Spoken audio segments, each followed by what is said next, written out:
The hosts and guests on Everything's Messy podcast are not licensed healthcare professionals. The discussions in our episodes are not personalized medical advice. Always consult a qualified healthcare provider for medical guidance. Never delay seeking professional medical advice or emergency assistance because of our podcast. We encourage consulting with a healthcare professional before making any significant health changes. By listening to our podcast, you agree to the disclaimer. Thank you for listening to Everything's Messy podcast. Hey, welcome to Everything's Messy podcast, where we celebrate the beautiful but messy life experiences that most, if not all, people go through. Get ready to embark on an exciting journey through the raw and unfiltered stories of everyday people. Here, we dive into messy realities of life, from making messy mistakes to triumphs and everything in between. Are you sensing a theme? That's right, it's messy. But this just isn't about the mess. It's about finding strength and resilience in the midst of it all.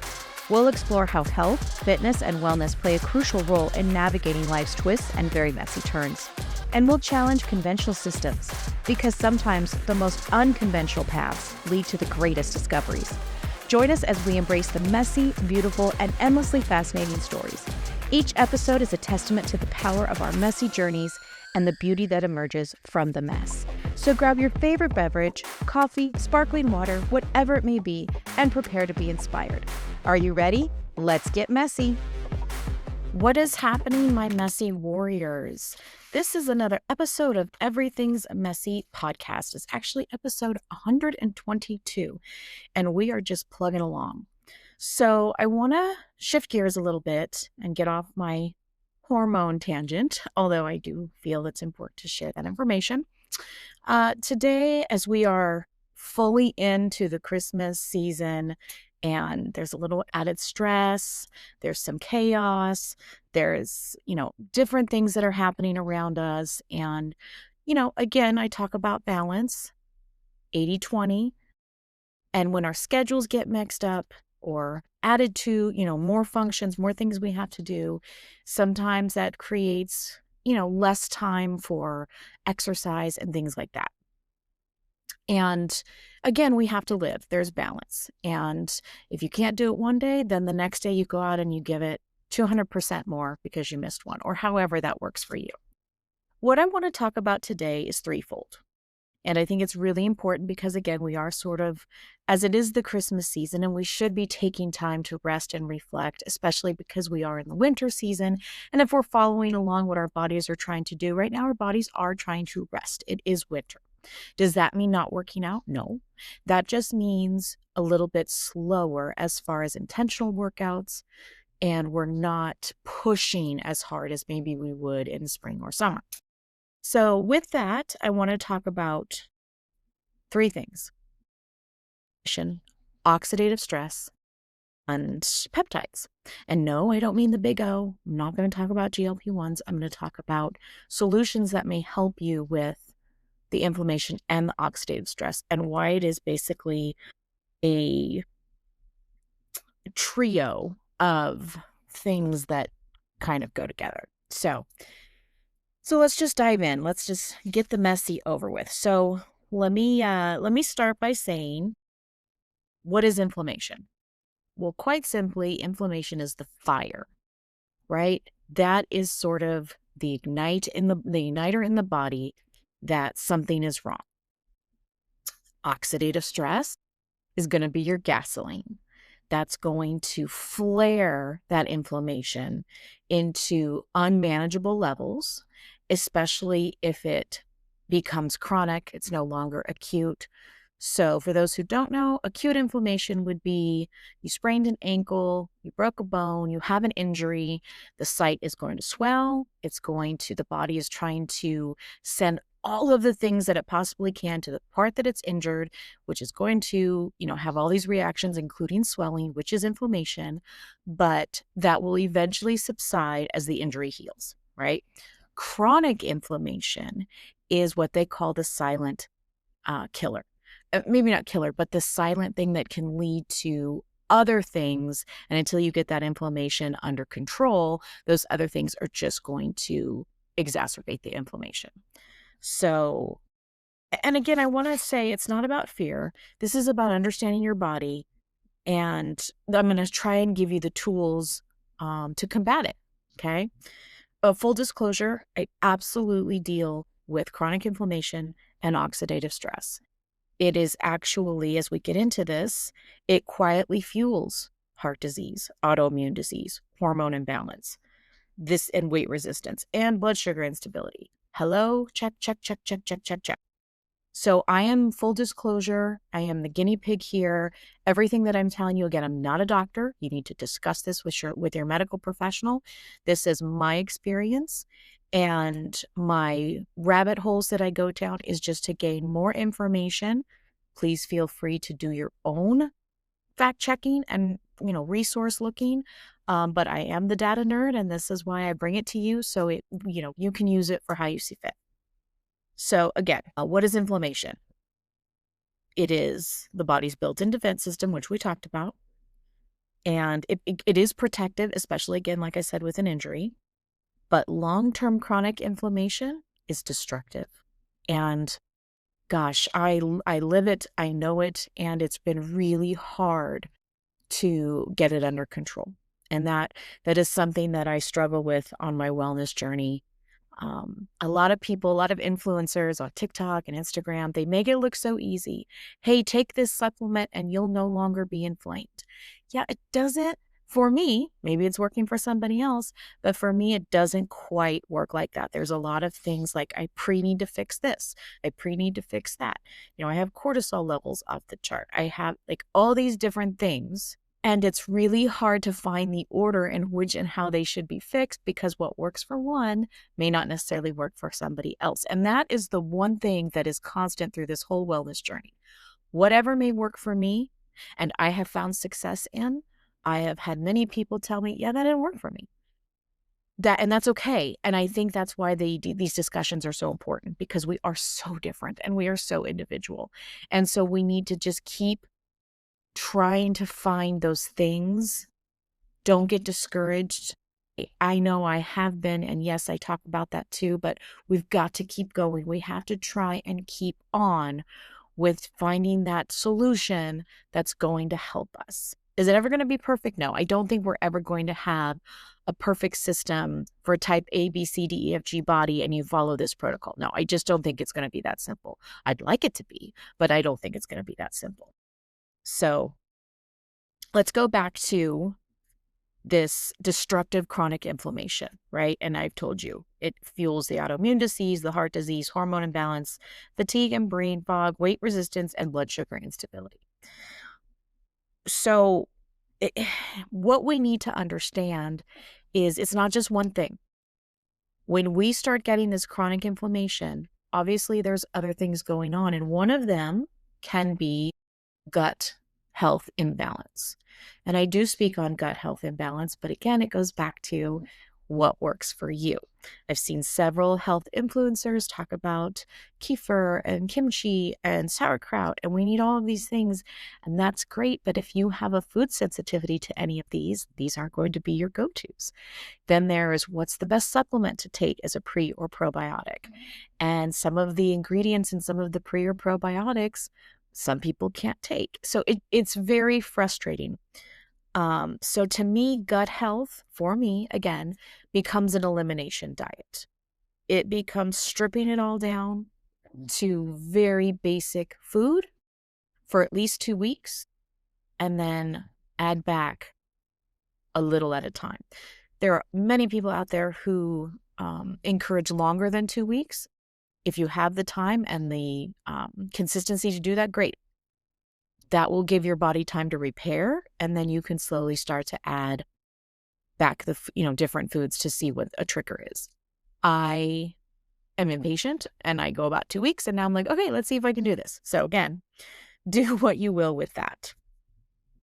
So in the inflammation that we need to correct the gut first, then there's always the things that I like to talk about: more sleep, balanced diet, things like that. And we'll get into it a little bit of that. But so here's the next part of this trio that we're talking about: oxidative stress and why this matters. What is it? What does it do?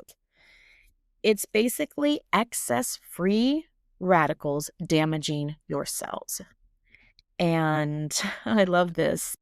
some of these notes that I've taken just so I can make sure I check all of the boxes. I wrote down, think of it as internal rust. And that's exactly what it is. It is your system is a little rusty. It's not performing as well as it should. You need an upgrade or a reboot, a new update for your system because it's running sluggish, it's going slower, and we need to find what that would be. So it's when your body's overloaded with toxins is a really good way of how you're going to get oxidative stress. Whether they're environmental, whether they're from food, whether it is actual stress, poor sleeping habits, your body is going to have all these toxins. Can't flush them out. Could be mold, could be candida, could be all these other things.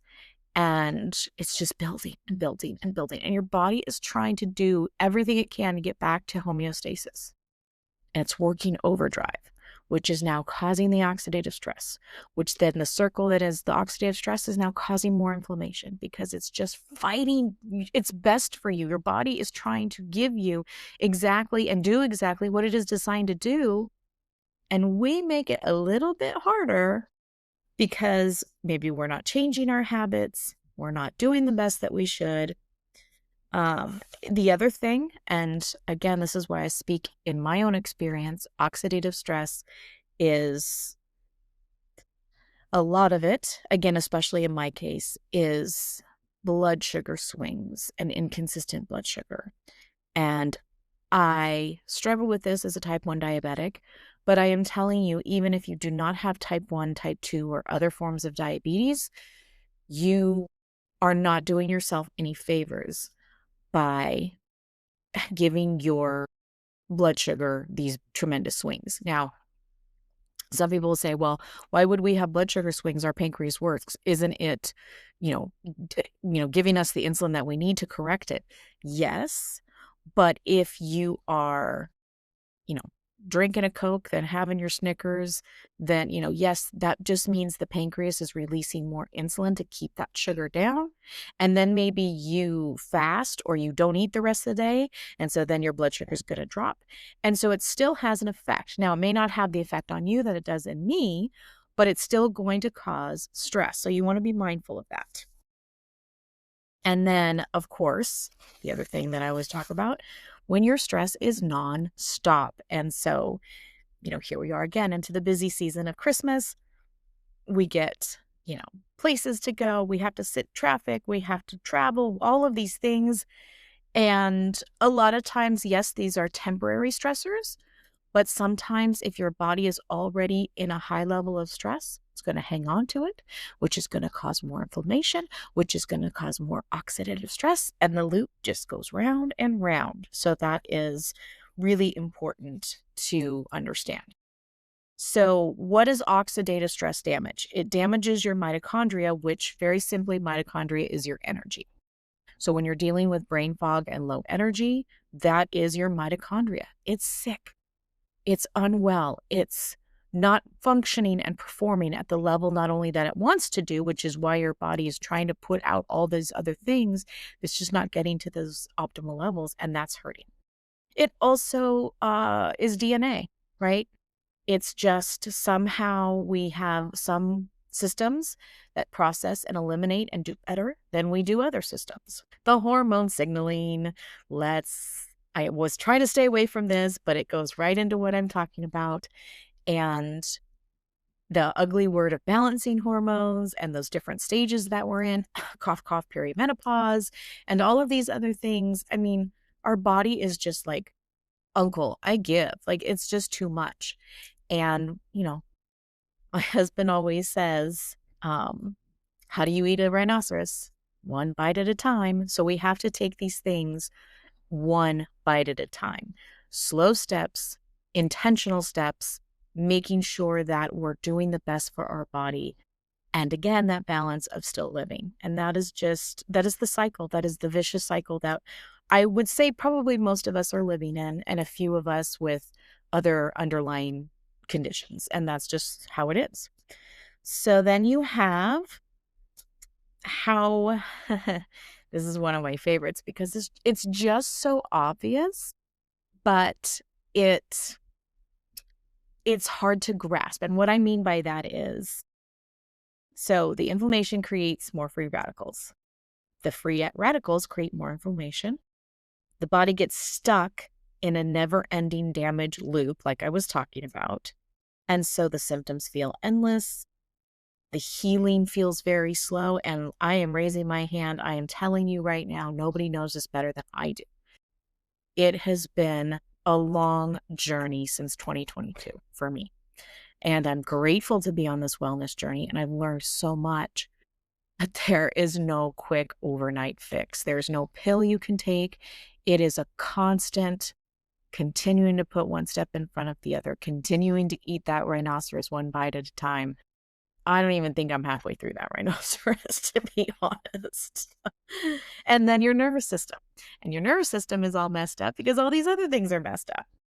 So it's just, like I said, it just makes you want to say uncle. So that's why we feel broken. And even if our labs look normal, unless you are specifically getting inflammatory marks checked in your blood work, and if you are getting specific oxidative stress marks checked, if they're just doing a blood panel, CBC, you're not really going to see these markers on a CBC unless one of these things that they do on a CBC is like way into the abnormal range. So when they come back and they say, well, your labs look good and, I think you're healthy. So we walk around thinking, we're all crazy because our labs say we're normal, when in reality, the inflammation is still there. It's still silently wreaking havoc among other things. And we're having to sit there and scratch our head and go, WTF, what is happening? And then we feel, this affects us mentally. I know I have been affected by this. You feel like you're doing everything right. You see no real results that you can go, yes, this is why I'm doing what I'm doing. For me, I just know I have faith that I'm doing the right thing. So hopefully that covers me. There's also these shared root triggers that I like to talk about that are also combined, that combine the two. They marry the two. It explodes inflammation and it makes more oxidative stress. So I've talked about this before. Ultra processed food and seed oils. The seed oils are usually, again, I'm not an expert in food, but in my education and things that I've learned, seed oils are the number one inflammatory food that you can give your body. It's hard on your gut. I mean, again, seed oils are industrial solvents that have been cleaned, deodorized, bleached, and then cooked in our food, and then we consume it. And all the stuff that we've talked about, how they're not heart healthy, they actually are inflammatory, that is all what I have found to be true. Again, I'm not an expert in cardiology. I'm not an expert in heart. I'm just trying to be an expert in me. And I'm telling you, the seed oils are just terrible, terrible. And then the second part, excess sugar and refined carbs. We know this. We innately know this.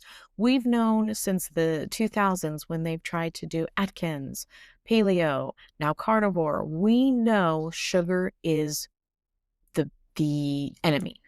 It is the villain in all our stories. And it's in everything, right?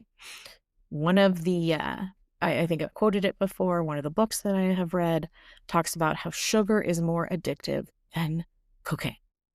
Just ruminate on that for a minute. It's absolutely terrible. It wreaks havoc on our body, and having to detox from sugar is, it's not easy. It's certainly not fun. And then, of course, chronic stress, nervous system overload. We sort of went over that. I always talk about sleep. So if you have poor sleep and your circadian disruption. Circadian disruption is probably along trying to get hormones in check. I won't say they're the easiest, but as far as circadian rhythm, if you would just not let blue light touch your eyes when you wake up, and the first thing that you do is you go outside, I've heard anywhere from 2 minutes to 15 minutes So take an average, if you will. Let your eyes set on the rising sun. Let your body absorb it. Even if it's cold, even if it's winter, you're still doing so much good for your circadian rhythm. Even if there is no sun, I promise you those UVB rays are coming through those clouds. Let that be the first thing your eyes see. No sunglasses. I've already talked about that. Go back and listen to that episode. But just sit out in it, enjoying your tea, your coffee, whatever. That is going to be one of the most fundamental things you can do to fix your circadian rhythm. Then you go out at midday, high sun, feel the rays, get some vitamin D. And then at night, the low infrared rays, go out at night, watch the sunset. This is actually signaling to your hormones how we shut down our body, how we sleep, how we can give our body what it needs, the signals that it needs to then go back to what it was designed to do. That was sort of a side note, but I can't stress that enough. Sleep. Oh, and then we have, of course, the other root triggers, environmental toxins, plastics, talked about gut imbalance, overtraining without recovery. Now, this is going out to all of the people that think more is better. Sometimes it is. Sometimes you want to push yourself. But if you're pushing yourself, 10 more reps, 2 more sets, 5 more minutes, 1 more mile, all of these things, while it might be good sometimes to do that, if you're also then not putting in the concentration on recovery, then you are just completely stressing your body out. It needs time to recover. Okay, you've done all the good things. You did all your sets, your reps, your different muscle categories, all of these things, and that's great, but you're not giving it time to then rest in what you've done for it so it can properly use the, fuel that you've given it and how to store it and how to recover from it. So I think it's great that we push ourselves hard, but we need to recover hard. Honestly, that should be a t-shirt, recover hard. And then the one thing that I think I try to say on this podcast, and I do get a little preachy about it, and I don't mean to, I just know what it has done. Some of the things to start combating these easy things. Now, is it going to be a be-all, end-all? No, it's not. But breath work. I talk about breath work. Big belly breaths. Holding it in. Do the box system. This box system was designed by the Navy SEALs. You think of a box. You count, I think it's 4. You draw the first line of the box, you hold. Then you exhale, hold. And you draw that was the top line. Then the bottom line to go on the other side. Breathe in and then hold when you see the line at the bottom of the box, and then draw the below line. I know that's hard to understand if you're just listening and not watching on YouTube, but just Google Navy SEAL sleep method. And this is not only what they've been teaching, it literally helps them go to sleep almost immediately when they're doing their training or they're on an op or whatever, however they're needing to sleep. They only have so much time to sleep. They're trained to do this box method breathing. It relaxes their state, and then they're able to go to sleep and I don't know that they're refreshed, especially if it was just a 15-minute nap, but at least they're able to calm their body down to get to sleep. Right. And there's some controversy there because a full REM cycle is 90 minutes. If you don't get that full REM cycle, then your body can wake up tired. But I mean, they're already doing a very stressful job. So I think this works for them. For us, using the box method and then hoping to get that 90 minutes or more of REM sleep, that is the key. So then we have, in the 80s, even in the 90s, it was cardio. You had the elliptic trainers, you had jazzercise, you had Zumba, you had these HIIT workouts, and there's a lot of good things about these, especially women would do a lot of these things, and these are good. We want to get that heart rate up. But as we get older, and especially if you are dealing with inflammation and oxidative stress, this actually stresses our body out more. So what we want to concentrate on is what I've always said, is the strength training, and then walking Believe it or not, walking, you don't even have to run. Just walking is so much better for you. And there's a lot of pieces to this. The walking, you're moving the blood, you're moving all of the things. Now, again, I'm not talking about a stroll. You should, do a stroll when you go to the grocery store, shopping or whatever. No, I'm talking about intentional walking, but it doesn't have to be running and it doesn't have to be um, speed walking, although you can do sprints or things like that, but just walking with intent, trying to have enough speed where you can't fully have a conversation, you're out of breath a little bit, but you still have the stamina to go on. That's where they say the perfect marker is. And then, of course, what have I been saying for a while? Whole foods over diet culture. So again, I've told my story. I was vegan. It wrecked my whole entire metabolism and everything in it. I was, anemic to the point where they were talking blood transfusion, all of these things. So then I did the other extreme and I went to carnivore, which I did have. I saw a lot of markers change and I did have a lot of success, but it wasn't sustainable for me. I wanted a little more variety, and so I was able to switch into mostly carnivore, but now whole-based foods.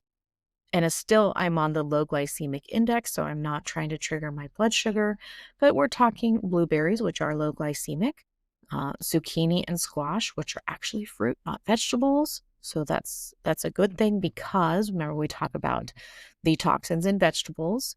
And then we have, I add butternut squash, honey, and so a few other things to go along with my grass-fed, grass-finished beef, bone broth, of course, always bone broth, and sometimes chicken. It's not the best. And again, we talk about what they're feeding the chicken and then what you're ingesting and all that kind of stuff. But this is the best for me of success that I've seen for my blood sugar, for fueling my body what it needs. And again, everybody has individual. Again, I have talked to a lot of vegans where vegan has worked for them, and I'm not here to dispute that. I just know what has worked for me. So when we think of eating food as an anti-inflammatory and antioxidant medicine, let's start there. We are talking protein for cellular repair.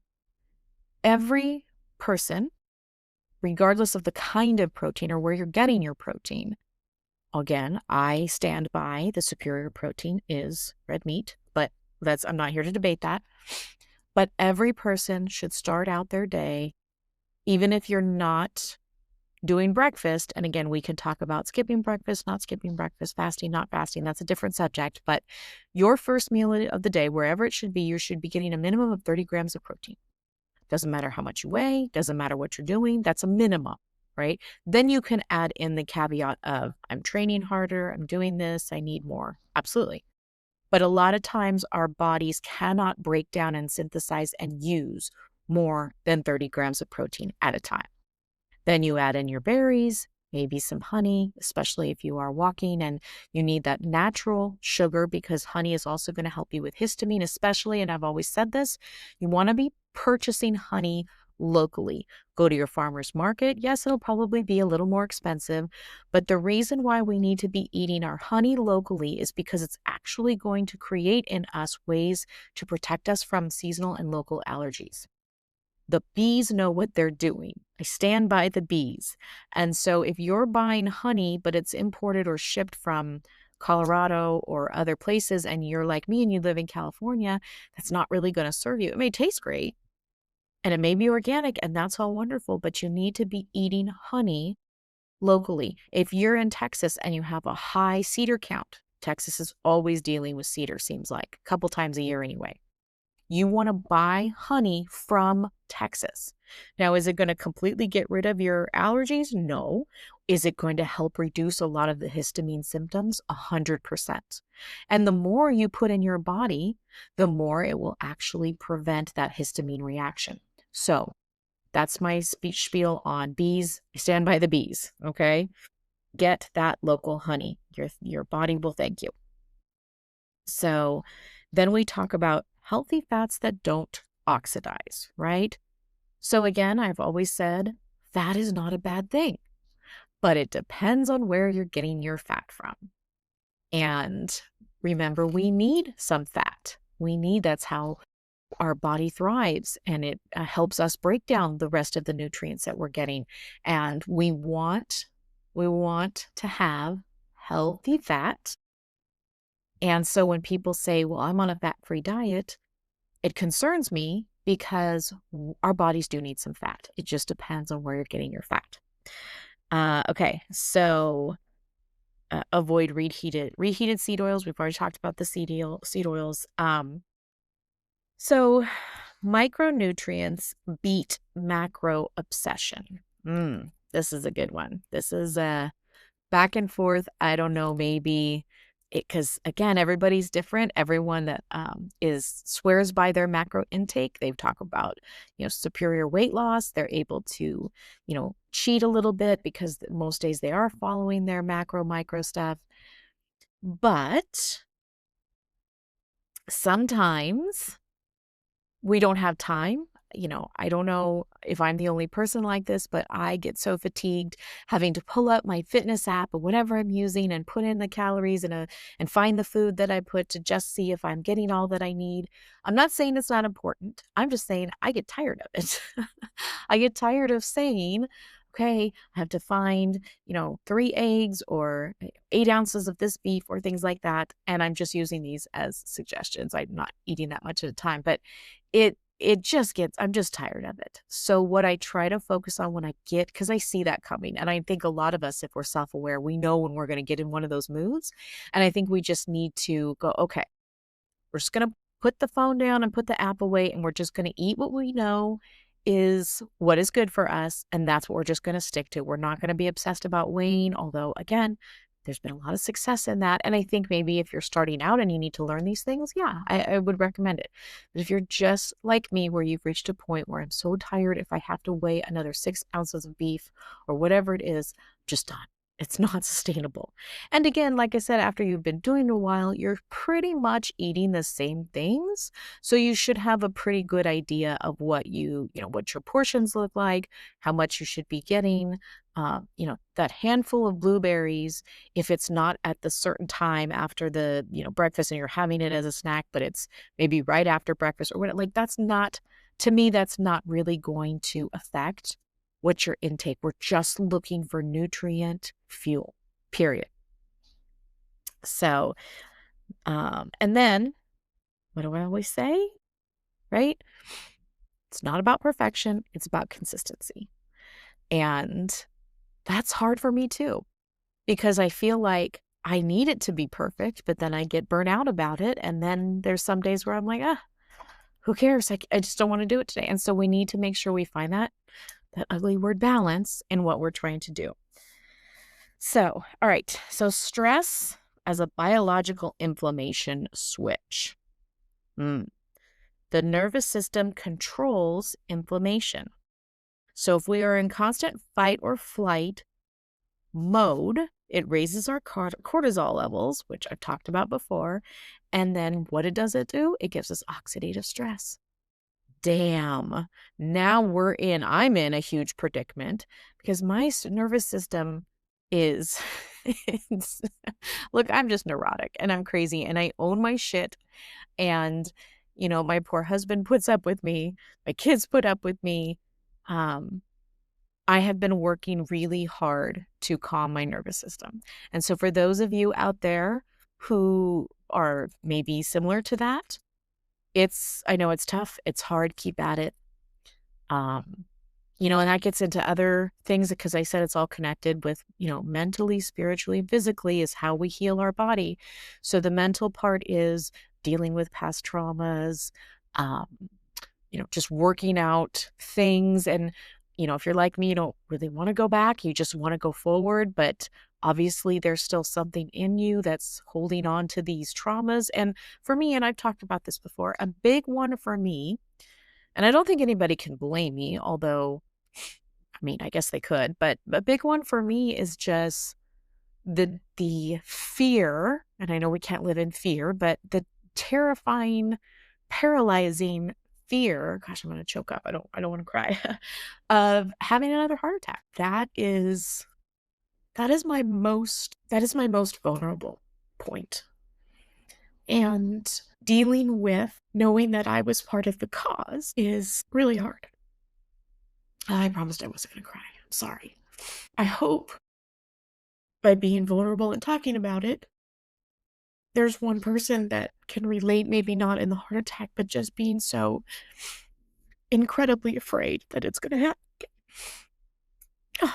Okay, moving on. So, nervous system, let's not even talk about it. We know what it does. We know what's happening with it. So, it causes fight or flight, and it has this oxidative stress that comes with it because we're fearful, right? All right. So, my next note, imagine that. Emotional stress becomes physical inflammation. Gee, duh.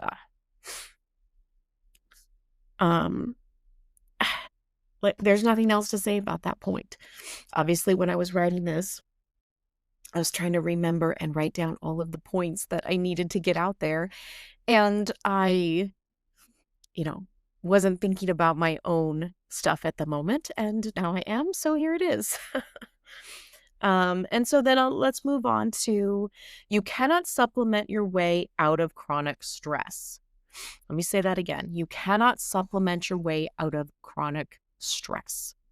There isn't a one size fits all. There isn't a one size pill that's going to make this all go away. It's the same thing that I talk about with estrogen dominance.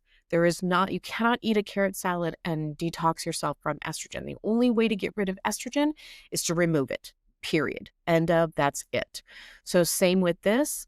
You cannot supplement your way out of inflammation and oxidative stress. Now, is there ways we can support it through supplements? Yes. And so this is where peptide therapy is the third layer to this. And again, I'm not talking the big O. I'm not talking GLP-1s. I'm not saying there's not a place for that, but there are so many other peptides that I don't think are being utilized in the medical set, in the conventional side, which I think could actually be very, very, from what I've read, very helpful. Now, again, it's not going to take away a bad lifestyle. It's not going to take away bad eating habits. So if you're not trying to do your diet 80% of the time and you're not working out, peptides aren't going to help you, right? So what is a peptide? Let's start here. Peptides are short chain amino acids. Short chain amino acids. They act as, what's the best way? Targeted messengers. So they send out these little messages to whatever system that you're trying to focus on, and it tells that system, okay, I'm here. Basically, me, the coach. The coach is going to go to that specific system, and if you're doing the work of your good diet, if you're doing the work of working out, if you're doing the work of mental health, which again, and spiritual health, then you're going to send out these little messengers.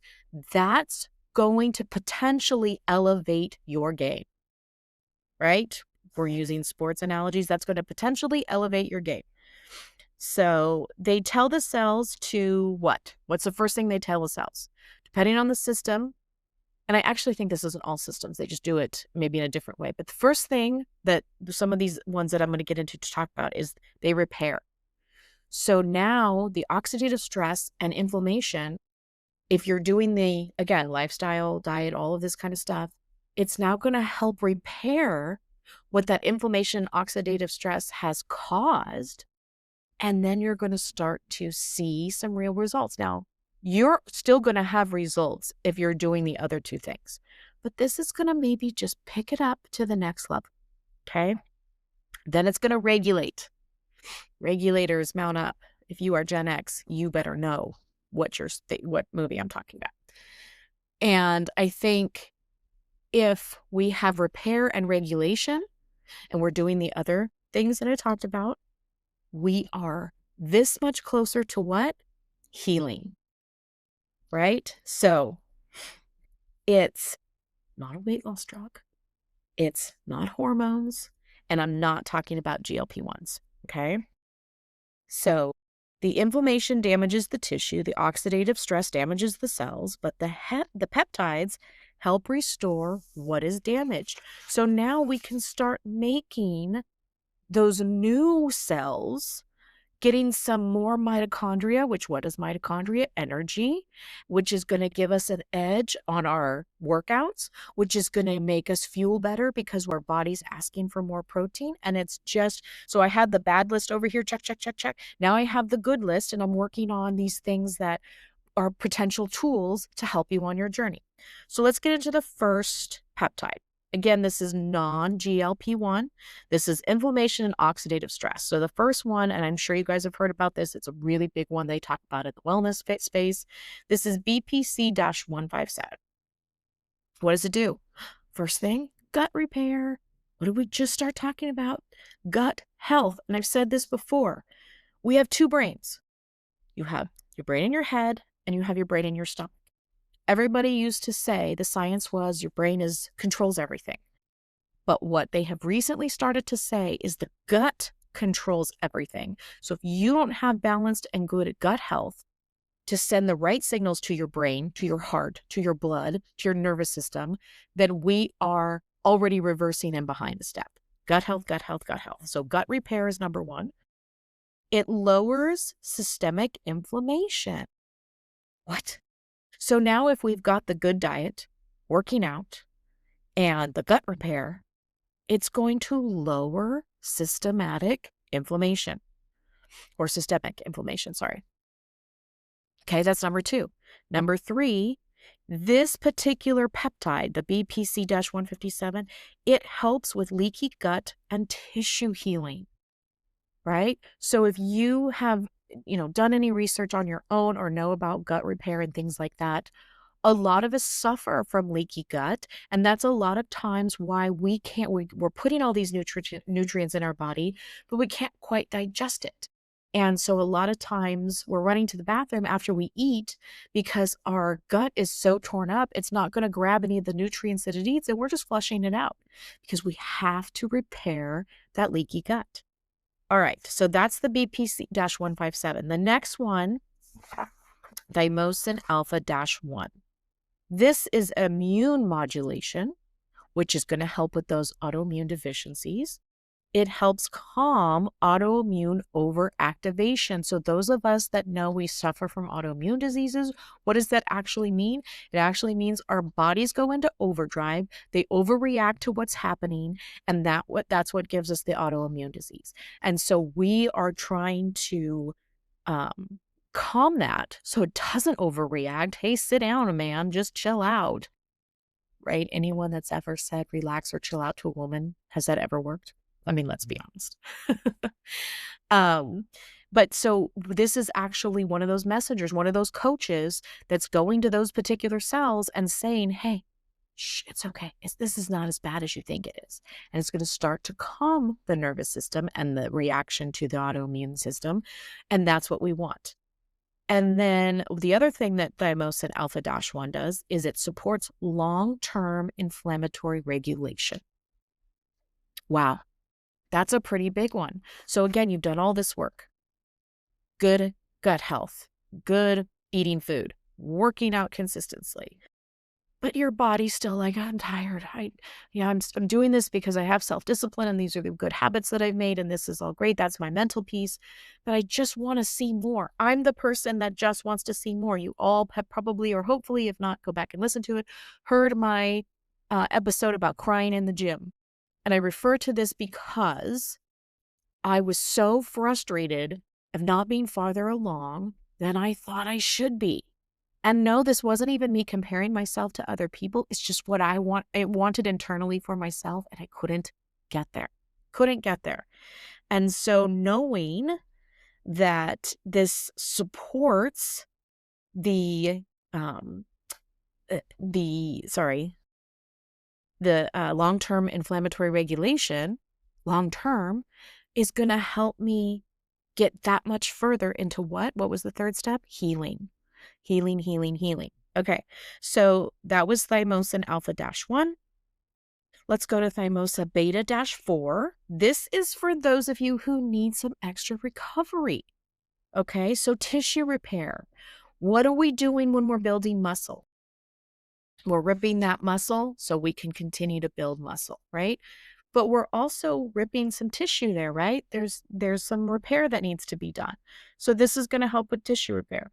This also reduces inflammatory cytokines. So the cytokines is the thing that's released that says, oh, we need to make sure we inflame here. We need to make sure you inflame here. So for you're using the thymosin alpha 1 with the beta 4, then you have long-term inflammatory regulation with then reducing inflammatory cytokines. That, to me, would put us maybe a level up. This also, the thymosin beta 4 also supports injury and overuse recovery. Now, again, not everybody's going to need this one. This is third on my list. I do think the two first ones that I spoke about, BPC 157 and thymosin alpha 1, I think those are going to be, most people's go-to. But if you are just wrecking your body because you have to get 5 more sets in, 5 more miles in, then you want maybe to look at thymosin beta 4. Okay. This next one fascinates me, and I will be your guinea pig. I am going to try this. So I will come back and speak on my experience with it. This is MOTS or MOTS-C. We're just going to call it MOTS-C. So this is supposed to improve your mitochondrial function. It lowers oxidative stress. It helps with energy and glucose control. Hello. It supports telomeres and longevity. So we all know what the telomeres are, right? They're basically the long or short life DNAs, for lack of a better word. I'm sure there's a more scientific way to describe it, but that's basically what it is. And we want the telomeres to not only be long, but last as long as they can, because that tells us what our longevity is. So this supports that. Then it improves antioxidant defense. That's amazing, because what do we need? We need antioxidants, because the oxidants or oxidative stress doesn't do well for our body. And then it enhances sleep-related repair. So all of the things that I have implemented for my sleep, it has absolutely improved. However, with the caveat of that if I'm dealing with an uptick in hormones, if I'm dealing with, more perimenopause symptoms, if I'm dealing with stress, then sometimes my sleep isn't perfect. Now, it's better than it used to be. And it certainly helps that I'm no longer working the midnight shift, but it does, and my children aren't babies anymore, because that was fun too. But this helps sleep-related repair. It enhances it. So that's really important. So, okay. So my spiel on peptides, again, not talking about GLP-1. Obviously, lots to discuss, lots to get into, lots to, digest. Do your own research is what I always say. Talk to a naturopathic, a wellness coach that is certified in peptides, nurse practitioners. Get some guidance first. Make sure you vet where you're going to order your peptides, because there's a lot of questionable ingredients and where they come from, and these aren't regulated again. So you need to make sure you're doing your due diligence. But I think when we're, again, doing the first 2 things, or 5 things, whatever, movement, nutrition, good sleep, and dealing with mental and spirituality, things to make us a whole person, adding in these peptides correctly with the guide of someone who knows what they're doing, who can tell you what you might need, is really going to level up what we're dealing with. So for me, I am going to start taking the MOTS-C or MOTS-C. I'll give it 30 days, and I will report back to what that might look like. So stay tuned for that. It is, again, this is just a support tool. It is not a shortcut. So make sure you have the other systems in place before you jump into the peptide, because as we're seeing with the big O, people are getting sick. they're having stomach issues. Other things are happening now. Blindness, I heard, is one of the things, but they wanted a quick fix and they were not implementing a whole food diet and exercise to just assist them with this GLP-1, and they're hurting, and it's a big thing. I don't, I have my issues with GLP-1, but if you're using it correctly, that's great. I also want to make sure that let's get our labs tested before we start guessing. Some of these markers you have to request it. Maybe find a lab that does a panel. There's a lot of labs now that seem to, I think there was a hormone panel I saw advertised where you could go in and get your hormones checked for like $60, things like that. So just shop around, look around. If you have a good doctor that you're working with and he can maybe somehow medically justify getting this blood work for you, ask him. See if he'll work with you, because that means he's a good doctor. And then again, make sure you're getting supervision for it. I do not recommend for anyone to just jump in and say, let's see how it goes. I am working with my doctor, my endocrinologist. I am going to be obviously supervised by how much I'm taking and getting my labs checked. And so I will be able to report back with what I'm doing under his supervision. And really quickly, I shouldn't even have to say this, but more is not better, as we learned with the GLP-1s. Nobody wanted to stay at the recommended dose because they wanted a faster result. And now we have things like Ozempic phase and things like that. Just more is not better. More is not better. Consistency, that's key. So I always say, and you know this, in reference to my last podcast when I talked about hormones, we are not broken. We are not broken. Our body is doing exactly what it's supposed to do based on the information and the data that we've given it. So if we have inflammation, if we have oxidative stress, check, then your body is trying to combat it as much as it can, but can only do so much if we're not fundamentally changing what we need to change. And your symptoms are not random. You're not crazy. I don't care if your labs say you're normal. Something is going on. Very quick, you can start with that elimination diet and see what progresses from there. There are things you can do to see and check for yourself. And we're feeling these things. We feel all these things because the body does try to talk to us. It does try to tell us what's happening. Sore joints, sore muscles, a pain that won't go away. These are all signaling, hello, pay attention to me. So you want to make sure that you do, right? Remember that inflammation and oxidative stress, okay, those two combined, they are responses. They are responses to what our body's going through. They're not failures. They're just trying to take care of you the best way that they know how. So we need to remove what is harming it, right?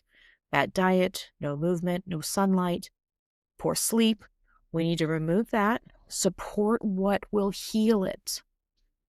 And peptides, we'll see, but I'm hopeful, can assist in the healing journey with the caveat of, if you're not changing your lifestyle, don't spend the money because they're not cheap.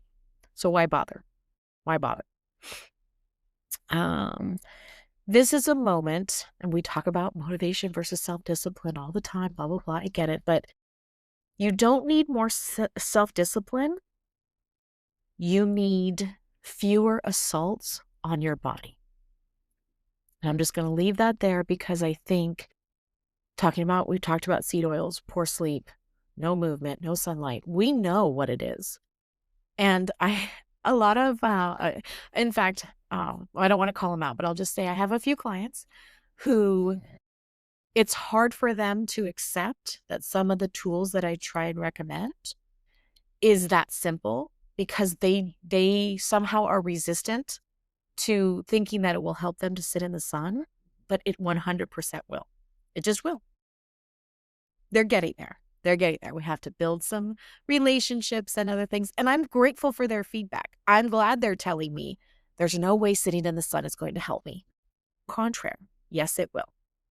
And then remember, inflammation is the fire, oxidative stress is the gasoline, and healing is built through tiny, daily, messy shifts. And if we have to shift it, pivot and shift together, if we have to shift it, then that is the internal positive loop feedback that we want. We have a lot of negative loop feedbacks that we get, but the positive loop feedback is if we need to shift it, if we've gone too hard on the reps, if we're maybe not having enough protein, adjust, shift it, and keep going. And it should, as your body changes, you should be shifting, right? Because it's telling you what it needs now and what it doesn't.